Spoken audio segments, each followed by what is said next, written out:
Na aula de hoje nós vamos abordar a imperatividade jurídica. O que vem a ser a imperatividade da norma jurídica? Por ser norma, a norma jurídica ela é um mandamento, ou seja, ela é por força um imperativo, uma força imperativa, ou seja, o enunciado de um dever. A norma jurídica não é descritiva de um comportamento efetivamente mantido ou de um estado de coisas que existe. Ela é, na verdade, a fórmula do comportamento que deve ser mantido em determinada circunstância ou o modelo almejado de um estado de coisas. Ela é uma indicação de um caminho que deve ser percorrido. Ela não descreve o que é, mas o que deve ser. Ela não é a norma do ser, mas o dever ser. Por consequência, a norma jurídica há de ser sempre interpretada à luz do que ela é por natureza e não pode ser tida em nenhum caso como descrição de um fato efetivamente verificado numa dada circunstância. Sem dúvida, existem normas jurídicas que tomam a forma de descrições, mas quando isso ocorre, a norma jurídica ela vai estar descrevendo o comportamento ou o estado como ele deve ser, independente do que efetivamente é.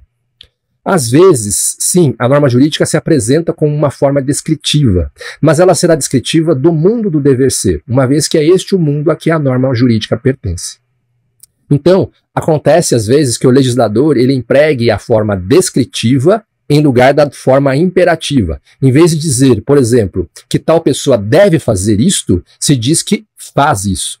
É o que sucede, por exemplo, quando a lei, ao descrever o funcionalismo e a organização das instituições e dos serviços do Estado, diz que esses serviços têm a governá-los tais e quais pessoas e que possuem tal e qual organização. Isso significa efetivamente que deve haver no governo tais e quais pessoas, tal e qual organização determinada pela lei. A substituição da forma imperativa pela forma descritiva se explica simplesmente por uma comodidade maior de expressão e pela brevidade que se tenha querido dar à frase às vezes, né? A forma imperativa, então, com efeito, ela faz supor a possibilidade de uma realidade que não corresponderia ao que deve ser. A forma descritiva, pelo contrário, que expõe o que deve ser como o que já é existente, exclui até a ideia de uma realidade diferente daquela que é formulada na lei. Vamos tomar como exemplo a seguinte norma jurídica. A República Federativa do Brasil, formada pela união indissolúvel dos estados e municípios e do Distrito Federal, constitui-se em Estado democrático de direito. É o artigo 1º da nossa Constituição. Não se pense que esse artigo da Constituição seja uma simples descrição de uma realidade brasileira. Conforme a sua natureza, este artigo ele exprime dois claros mandamentos. O primeiro é dirigido ao governo da nação. O artigo manda que os governantes e legisladores responsáveis pela organização nacional mantenham como forma de governo a República Federativa do Brasil, formada pela união indissolúvel dos estados e municípios e do Distrito Federal, e assegure como regime político o Estado Democrático de Direito. A forma republicana de Estado, a federação, a união indissolúvel dos estados, dos municípios e do Distrito Federal, o regime do Estado Democrático de Direito, não são simples objetos que o artigo constitucional se limita a mencionar. São, na verdade, aquilo que a norma jurídica manda conservar por meio das disposições, medidas e providências que forem necessárias para esse fim. O segundo mandamento, contido implicitamente no mesmo artigo da Constituição, ele é dirigido a todos, tanto aos governantes quanto aos governados, e constitui uma soberana proibição. O artigo proíbe qualquer ato ou disposição que atente contra a integridade da nação, contra a forma republicana e federativa do Estado e contra o regime do Estado de Direito Democrático, que são ideias ou ideais políticos que a nação adotou por intermédio dos seus representantes constituintes, né, durante a Assembleia Nacional Constituinte de 88. Outro exemplo de norma jurídica com aparência descritiva. Todos são iguais perante a lei. Está no caput do artigo 5º. E o que significa isso? Significa, por acaso, que todos sejam iguais perante a lei? Os que não meditaram sobre a natureza das normas jurídicas invocam frequentemente normas como a que acaba de ser citada para concluir que o direito de nada vale, porque desconhece a realidade e se funda sobre meras ficções. Quem aceitaria como verdade a afirmação de que todas as pessoas sejam iguais umas às outras? Acontece, porém, que a proposição todos são iguais perante a lei, quando promovida a norma jurídica, não significa que todos na realidade da vida sejam iguais perante a lei, mas sim que a lei deve ser a mesma para todos que estiverem nas situações para as quais a lei foi feita. A norma jurídica citada não é um relato, uma simples descrição, ela é uma ordem. Ela ordena, para os efeitos da lei, que todas as pessoas, por mais diferentes em suas respectivas condições de vida, recebam tratamento igual quando estejam em situação igual. Ela ordena aos responsáveis pela aplicação das leis que dispensem tratamento igual às pessoas que estejam em igualdade de situação. Pode acontecer que, em poucos ou em muitos casos, essa ordem não seja cumprida, mas a simples existência da referida norma proporciona aos que forem lesados por tratamento desigual os meios apropriados para a luta contra a disparidade que os prejudicou. Embora apresentem forma simplesmente descritiva, os dois artigos citados têm missão jurídica. Em verdade, eles são, dentro da Constituição, normas de direito. Consequentemente, são mandamentos, têm força imperativa, é a imperatividade da norma. Se fossem entendidos de outra forma, se fossem interpretados como normas sem caráter imperativo, eles perderiam a sua razão de ser dentro do ordenamento constitucional brasileiro. Decairiam de sua classe de norma jurídica. Se a gente quiser que os artigos mantenham o sentido que lhes foi dado pelo legislador constituinte e se imponham como normas jurídicas, as citadas normas hão de receber interpretação condizente com sua natureza imperativa. Já dizia o professor Jorge Delvecq, o modo indicativo não existe para o direito, e quando é usado nos códigos, tem realmente um significado imperativo. Também estão fora, absolutamente, do campo do direito, os conselhos e as simples exortações. Em geral, todas as formas atenuadas de imposição não têm caráter jurídico, dizia ele. E continua. Acontece que encontramos com frequência, especialmente nas legislações antigas, enunciados de fatos e opiniões que não têm natureza imperativa. Mas isto não nos deve levar a erro. Estes enunciados, embora contidos materialmente em textos legislativos, não têm caráter jurídico, sem conteúdo imperativo, não têm significado, não pertencem propriamente ao direito. Imperativas, sim, são as normas jurídicas. Mas cumpre esclarecer, para evitar equívocos, que essa imperatividade não se apresenta como ordenação inexorável. A norma jurídica não é um mandamento do que se fará inexoravelmente, mas do que deve ser feito, isto é, do que deve ser feito para a consecução de um objetivo jurídico almejado. Se o que deve ser feito não for feito, o objetivo jurídico almejado não será conseguido. Assim, a imperatividade das normas jurídicas assume, antes de tudo, um caráter indicativo, informativo, didático sobre o que deve ser feito para a consecução de objetivos almejados. E quais são as formas de imperatividade? As normas jurídicas, elas mandam, proíbem ou permitem. É evidente que as normas que proíbem ou permitem são também normas que mandam. As que proíbem mandam não fazer. E as que permitem mandam não impedir que se faça. Exemplo de norma jurídica ou normas jurídicas que mandam. Aquele que, por ação ou omissão voluntária, negligência ou imprudência, violar direito e causar dano a outrem, ainda que exclusivamente moral, comete ato ilícito. O saldo será pago em 10 prestações iguais e mensais, com vencimentos no dia 5 de cada mês, a partir de janeiro próximo futuro. Exemplo de uma cláusula de contrato de compra e venda. A Assembleia dos Acionistas fixará anualmente a remuneração dos membros da diretoria, cláusula de um estatuto de sociedade. Exemplos de normas jurídicas que proíbem. É vedado à União, ou seja, é proibido à União, aos estados, ao Distrito Federal e aos municípios, exigir ou aumentar tributo sem lei que o estabeleça, e cobrar tributos no mesmo exercício financeiro em que haja sido publicada a lei que os instituiu ou aumentou.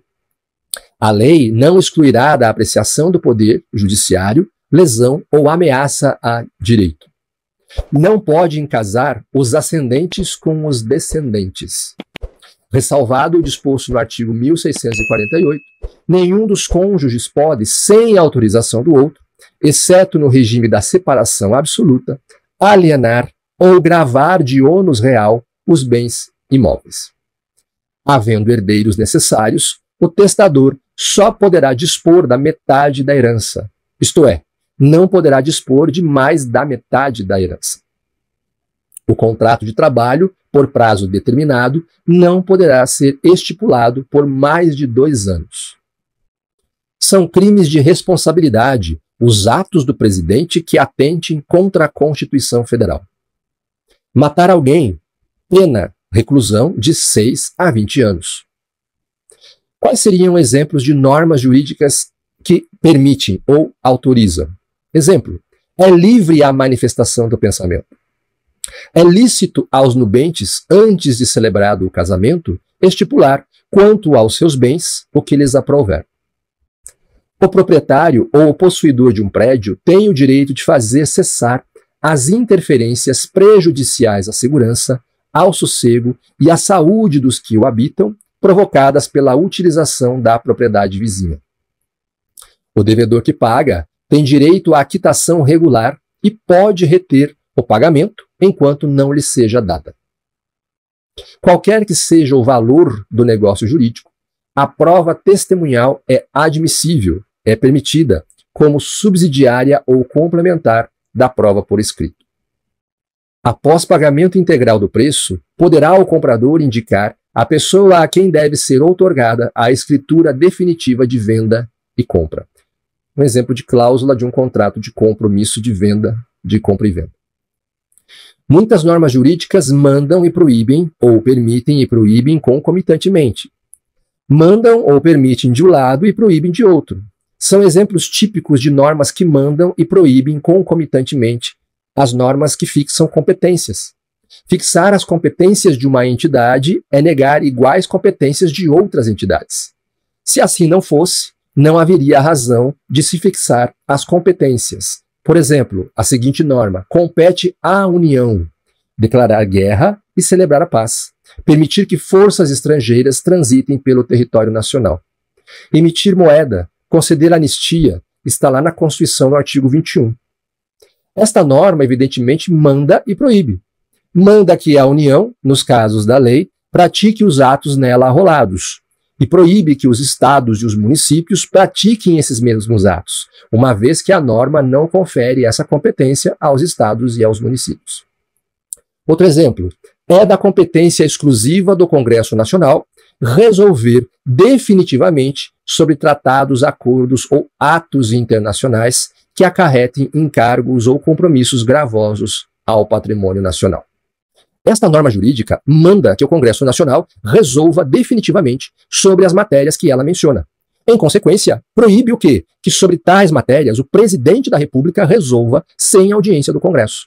Ainda um exemplo de norma que manda e proíbe concomitantemente.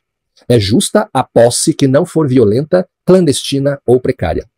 Esta norma, que manda considerar justa a posse não violenta, não clandestina e não precária, proíbe que tal posse, precisamente por ser considerada justa, seja turbada, ou que o posseiro seja esbulhado, isto é, seja despojado do objeto possuído. Aliás, a citada norma se completa pela seguinte: o possuidor tem direito a ser mantido na posse em caso de turbação, restituído no desbulho e segurado de violência iminente, se tiver justo receio de ser molestado. Outro exemplo: o pagamento deve ser feito ao credor, ou a quem de direito o represente. Esta norma, que manda o devedor pagar ao credor, ou a quem o represente, proíbe a quem não for o credor, ou não o represente, de receber o pagamento devido. A proibição é confirmada pela seguinte norma: todo aquele que recebeu, ou que não lhe era devido, fica obrigado a restituir. Outras normas permitem e proíbem, ou proíbem e permitem concomitantemente. Vamos ver a seguinte norma que permite e proíbe. É livre a manifestação do pensamento. Está na Constituição, artigo 5º, inciso 4. Esta norma, que permite a manifestação de pensamento, proíbe que o poder público impeça tais manifestações. Outro exemplo de norma que permite e proíbe é plena a liberdade de associação para fins lícitos. Está na Constituição, artigo 5º, inciso 17. A permissão dada por esta norma implica a proibição feita ao poder público de tolher a liberdade de associação para fins lícitos. Mais um exemplo: o proprietário tem a faculdade de usar, gozar e dispor da coisa, e o direito de revê-la do poder de quem quer que injustamente a possua ou detenha. As permissões que esta norma dá ao proprietário implicam, evidentemente, a proibição imposta a todos de impedir o proprietário de usá-las. Vamos ver agora o seguinte exemplo de norma que proíbe e permite: ninguém será obrigado a fazer ou deixar de fazer alguma coisa, senão em virtude de lei. Artigo 5º, inciso 2 da Constituição. Esta norma, que é o primeiro princípio da ordenação jurídica, exprime uma proibição, mas ela redunda na seguinte permissão: todos podem fazer o que a lei não proíbe, ou não fazer o que a lei não manda fazer. Isto é, o direito permite o que o direito não proíbe. Outro exemplo do mesmo tipo de norma: a lei não excluirá da apreciação do Poder Judiciário lesão ou ameaça a direito.